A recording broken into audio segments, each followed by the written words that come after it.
محترم احبہ، نماز کسی حال میں معاف نہیں۔ بیماری کی حالت میں بھی نماز فرض ہے۔ کھڑے ہو کر نہیں پڑھ سکتے تو بیٹھ کر پڑھیں، بیٹھ کر نہیں پڑھ سکتے تو لیٹ کر پڑھیں، پانی نہیں ہے تو تیمم کر لیں۔ نماز تو میدان جنگ میں بھی معاف نہیں ہے۔ محترم احبہ، نماز چھوڑنا تو بہت بڑی بات ہے، تارک الصلاۃ ہونا تو کجا۔ ہمارے اسلاف تو اس تصور سے بھی ڈرتے تھے کہ کہیں نماز میں سستی کرنے والوں میں ان کا نام نہ لکھا جائے، یا نماز ضائع کرنے والوں میں ان کا شمار نہ ہو جائے۔ حضرت عبداللہ ابن عباس رضی اللہ تعالیٰ عنہما کی آنکھ میں پانی اتر آیا۔ لوگوں نے عرض کیا کہ اس کا علاج تو ہو سکتا ہے، لیکن چند نمازیں قضا ہو جائیں۔ آپ نے فرمایا یہ نہیں ہو سکتا۔ میں نے نبی کریم صلی اللہ علیہ وآلہ وسلم سے سنا ہے کہ جو شخص نماز نہ پڑھے وہ اللہ جل وعلا کے یہاں ایسی حالت میں حاضر ہوگا کہ اللہ جل وعلا اس سے ناراض ہوگا۔ اللہ اکبر!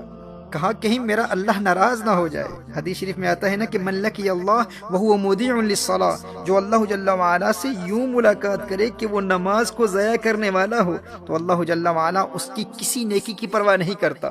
وہ خود کو نیکوکار سمجھے گا کہ میری اور تو بہت نیکیاں ہیں، ٹھیک ہے میری نماز قضا ہو گئی تھی لیکن میں نیک تو ہوں، میں صدقات دیتا ہوں، میں نے مسجدیں بنائی ہیں، میں خدمت خلق بجا لاتا ہوں، میرے اخلاق اچھے ہیں، یعنی اس کی اور بے شمار نیکیاں ہوں گی۔ وہ روزے دار بھی ہوگا، اس نے حج بھی کیا ہوا ہوگا، وہ خدمت خلق بھی بجا لاتا ہوگا، صدقات بھی دیتا ہوگا۔ وہ کہے گا کہ میری اور بے شمار نیکیاں ہیں، میں ایک اچھا انسان ہوں، کبھی کسی پر ظلم نہیں کیا، میں نے کبھی کسی کو مارا نہیں ہے، میں نے کسی کو کوئی تکلیف نہیں پہنچائی۔ کہا کہ اگر وہ تارک الصلاۃ ہے، اگر اس کی نمازیں ضائع ہو جاتی ہیں، اگر وہ نمازیں قضا کرتا ہے تو اللہ جل وعلا کو قیامت کے روز اس کی کسی اور نیکی کی پرواہ نہیں ہوگی۔ یہ حضور اکرم صلی اللہ علیہ وسلم کی حدیث ہے۔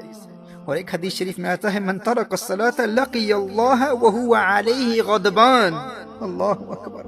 کہا کہ جس نے نماز ترک کی قیامت کے روز وہ اللہ جل وعلا سے اس حال میں ملے گا کہ اللہ اس سے ناراض ہوگا اور اس سے اللہ کے غضب کا سامنا کرنا پڑے گا۔ محترم احبہ، نبی کریم صلی اللہ علیہ وآلہ وسلم نے ارشاد فرمایا کہ قیامت کے روز بندے سے سب سے پہلے اس کی نماز کے متعلق سوال ہوگا۔ اس سے پوچھا جائے گا نماز پڑھتا تھا کہ نہیں۔ اور ایک روایت میں ہے کہ وہ قیامت کے دن اس طرح آئے گا کہ اس کے چہرے پر 3 سطروں میں لکھا ہوگا۔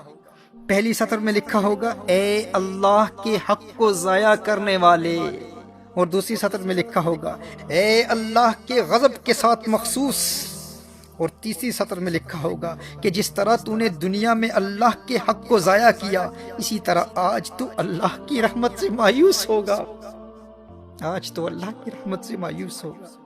میں حضرت ابن عباس رضی اللہ تعالیٰ عنہما کے حوالے سے عرض کر رہا تھا کہ آنکھ میں پانی اتر آیا اور لوگوں نے عرض کیا کہ اس کا علاج یہ ہے کہ چند دنوں کی نمازیں قضا ہو جائیں گی۔ فرمایا یہ نہیں ہو سکتا، کیونکہ میں نے نبی کریم صلی اللہ علیہ وسلم سے سنا ہے کہ جو شخص نماز نہ پڑھے وہ اللہ جل وعلا کے یہاں ایسی حالت میں حاضر ہوگا کہ اللہ اس سے ناراض ہوگا۔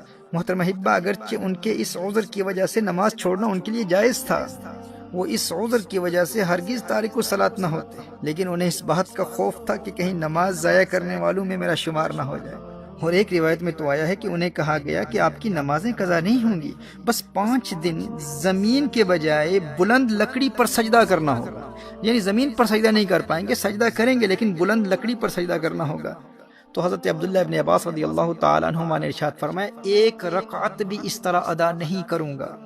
میرے دوست، جسے سجدے کی لذت مل جائے وہ کہتا ہے کہ بھائی بینائی جاتی ہے تو جاتی رہے، لیکن ایک سجدے کی لذت سے جو روشنی اور بینائی دل کی آنکھ کو ملتی ہے اس کا مقابلہ و موازنہ ماتھے کی آنکھ کی روشنی سے کہاں کیا جا سکتا ہے۔ وہ ایک سجدہ جسے تو گراں سمجھتا ہے 1000 سجدوں سے دیتا ہے آدمی کو نجات۔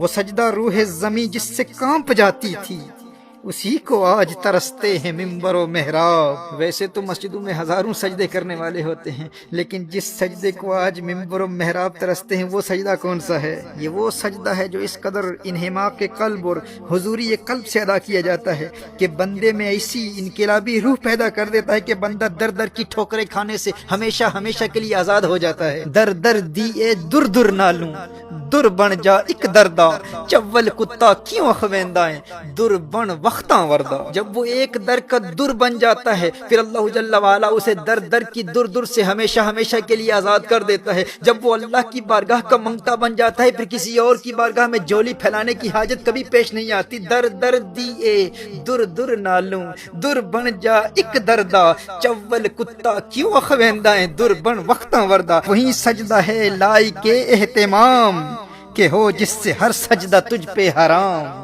وہی سجدہ ہے لائق اہتمام کہ ہو جس سے ہر سجدہ تجھ پہ حرام۔